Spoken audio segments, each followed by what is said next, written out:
जैसे ही मौसम बदलता है, कई बार आपने देखा होगा कि पहाड़ों का रंग है वो व्हाइट होना शुरू हो जाता है बर्फ की वजह से। लेकिन आपने कभी यह ध्यान दिया होगा कि आपकी जो कई बार उंगलियों का रंग है वो भी रेड से व्हाइट होना शुरू हो जाता है।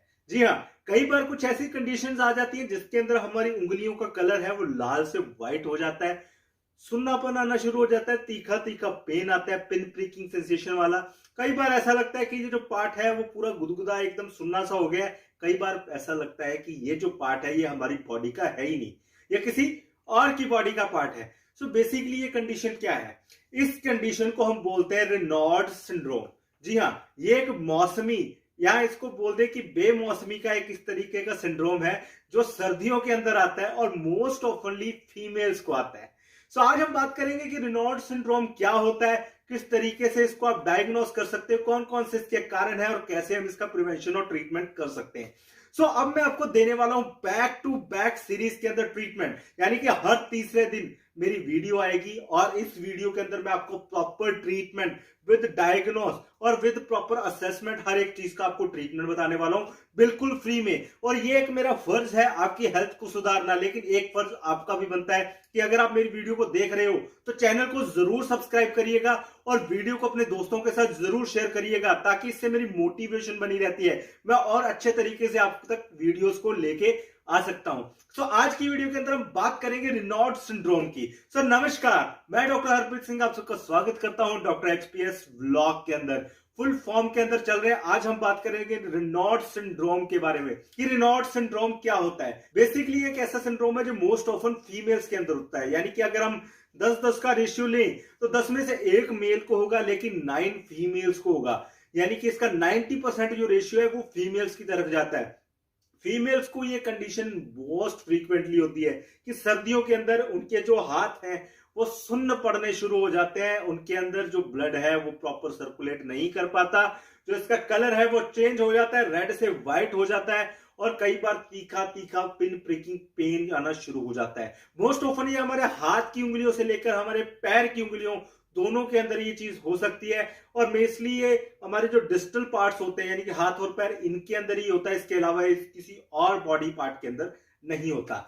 अगर मैं बात करूं इसके कॉज की, कॉज मोस्ट ऑफन इसका कोई भी क्लियर नहीं है कि एक्चुअल इसका कारण क्या है। इसका कोई भी अभी तक पता नहीं लगाया गया कि एक्चुअल जो रेनॉल्ड सिंड्रोम है किस वजह से होता है, लेकिन इसके कुछ रिलेटेड कॉज हैं जिसके कारण रेनॉल्ड सिंड्रोम हो सकता है। उसके अंदर सबसे पहला आता है हमारा ब्लड फ्लो का रुक जाना, यानी कि जो उसकी कैपिलरीज हैं जो हमारी फिंगर्स को ब्लड सप्लाई करती है, उन कैपिलरीज के अंदर ब्लड फ्लो का रिस्ट्रिक्टेड होना। यह ब्लड फ्लो आपका रिस्ट्रिक्टेड हो सकता है जब इसके अंदर प्लेक फॉर्मेशन आना शुरू हो जाए या आपका जो ब्लड है वो गाढ़ा हो। अब ऑलरेडी ब्लड गाढ़ा है, जैसे वो ठंड के संपर्क में आएगा तो और ज्यादा गाढ़ा हो जाता है, जिसकी वजह से प्रॉपर सर्कुलेशन जो पतली पतली कैपिलरीज है इनके अंदर नहीं हो पाता है, जिसकी वजह से आपको ये प्रॉब्लम आती है।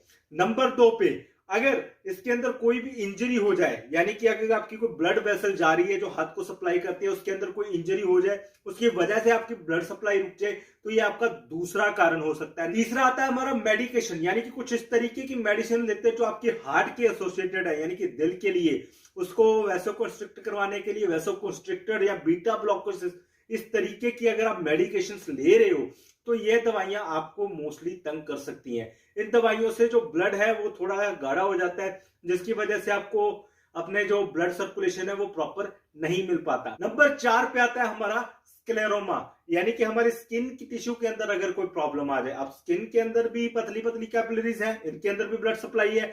अगर इनकी कैपिलरीज के अंदर प्रॉब्लम आती है, स्किन के अंदर किसी भी तरीके की कोई भी इन्फ्लामेशन की प्रॉब्लम आ जाए, कोई भी आपका सिंड्रोम आ जाए, कोई भी इंफेक्शन हो जाए, उसकी वजह से भी आपको इस तरीके से प्रॉब्लम आ सकती है। नंबर 5 पे आता है हमारा सीटीएस, यानी कि कार्पल टनल सिंड्रोम, यानी कि हमारी एक मीडियल नर्व गुजरती है इस कार्पल टनल से जो हमारी इस एरिया को सप्लाई करती है। जहां पर अगर कोई कंप्रेशन आता है, इसकी वजह से भी ये पार्ट आपका सुन्ना हो सकता है और इस पार्ट के सुनने की वजह से आपको यहाँ पे भारीपन और ब्लड के अंदर काफी ज्यादा प्रॉब्लम्स आपको आ सकती हैं, यानी कि इसका सर्कुलेशन आपका प्रॉपर नहीं हो पाएगा।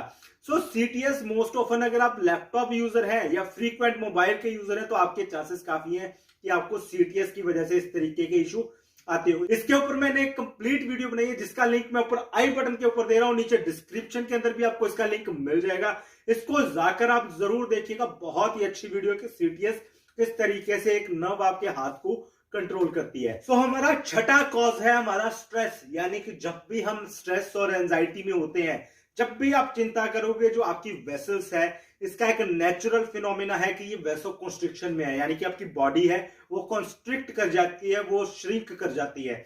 तो जैसे ही आपका स्ट्रेस और एंजाइटी लेवल बढ़ता है, उसकी वजह से भी आपको इस तरीके की कंडीशंस आ जाती हैं। और नंबर 7 पे आता है हमारी ब्लड की टॉक्सिसिटी, यानी कि अगर आपके ब्लड के अंदर टॉक्सिसिटी ज्यादा है, प्रॉपर ऑक्सीजन का फ्लो नहीं जा रहा है, तो वो भी एक कारण हो सकता है कि आपको इस तरीके के रेनॉल्ड सिंड्रोम के सिम्टम्स आपको आने शुरू हो जाएं। सो अब बात करते हैं इसके डायग्नोस की। सो इसके डायग्नोस के अंदर मोस्टली हम चेक करते हैं इसके सिम्टम्स को।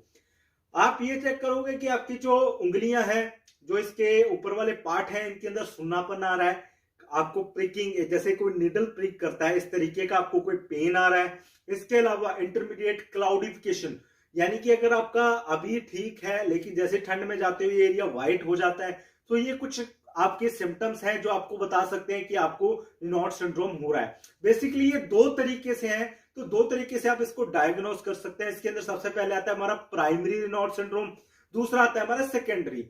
अब जो प्राइमरी रेनॉल्ड सिंड्रोम होता है, इसके अंदर क्या प्रॉब्लम आती है कि हमें ये लाइट है, तो थोड़ा थोड़ा आपको इसके अंदर सुन्नापन, भारीपन फील होगा, और थोड़ा थोड़ा ऐसा लगेगा कि ये थोड़ा जमना शुरू हो गए हैं, थोड़ा थोड़ा पेन इसके अंदर आएगा। लेकिन अगर हम सेकेंडरी की बात करें तो उसके अंदर ये कंडीशन आती है हमारी इंटरमीडिएट क्लाउडिफिकेशन की। तो ये हमारा लगभग फुल पार्ट के लिए, जब भी हम सर्दी में जाएंगे, ये हमारा सुनना होएगा, और इसके साथ इसका जो रंग है वो चेंज हो जाएगा, और इसका जो रंग है उसको वापस आने में, यानी इसको ठीक होने में काफी ज्यादा टाइम लगता है। सो अगर आप सेकंड टाइप के रेनॉल्ड सिंड्रोम के शिकार है तो डेफिनेटली आपको डॉक्टर के पास जाके जरूर इसका चेकअप करवाना चाहिए और इसका एसोसिएटेड ट्रीटमेंट लेना चाहिए। इसके अलावा हम डायग्नोस की बात करें तो आपका जो ब्लड टेस्ट है वो इसके अंदर एक अहम रोल प्ले करता है। इसके अंदर आपका अगर कोलेस्ट्रॉल ज्यादा है तो इससे आप अंदाजा लगा सकते हो कि आपका ब्लड गाढ़ा हो सकता है। इसके अंदर अगर आपकी टॉक्सिसिटी ज्यादा आती है तो इससे भी आप अंदाजा लगा सकते हो। इसके अंदर अगर आप ब्लड का ऑक्सीजन लेवल चेक कराते हो, उसके अंदर भी आपको पता लग जाता है कि आपकी जो ब्लड है उसका इंटरनल ऑक्सीजन लेवल कितना है।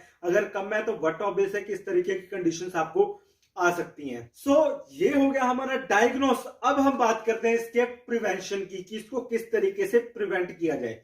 अब प्रिवेंशन के लिए सबसे पहले तो ये है कि जब भी सर्दी आए तो भैया 3-4 कपड़े चढ़ा लो, यानी कि अच्छे से अपने आप को गर्माहट के अंदर रख लो।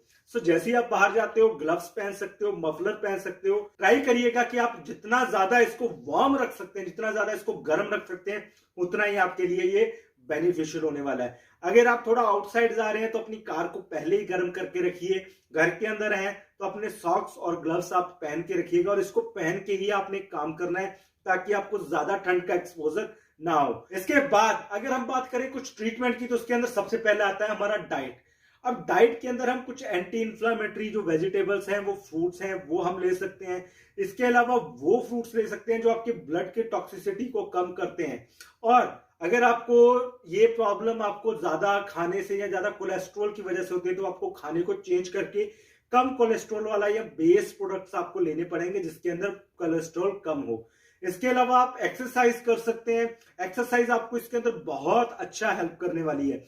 सो ये दोनों चीजें जो आपकी डाइट है और एक्सरसाइज है, इनके अंदर मैं सेपरेट से एक वीडियो बनाऊंगा कि किस तरीके से कौन कौन से ऐसे फ्रूट्स हैं, कौन कौन से ऐसी वेजिटेबल्स हैं जिससे आप खाकर अपने रेनॉल्ड सिंड्रोम को ठीक कर सकते हैं, और कौन कौन सी ऐसे स्पेशल एक्सरसाइजेस हैं जो आपके रेनॉल्ड सिंड्रोम को काफी ज्यादा हेल्प करेंगी। सो इन दोनों टॉपिक के ऊपर मैंने 2 सेपरेट वीडियो बनाऊंगा। सो इन वीडियो के अंदर आपको इन चीजों की डिटेल मिल जाएगी। सो ये था रेनॉल्ड सिंड्रोम का सारा ओवरव्यू कि ये क्या होता है, कौन कौन से कॉज है, कैसे इसको डायग्नोस कर सकते हो।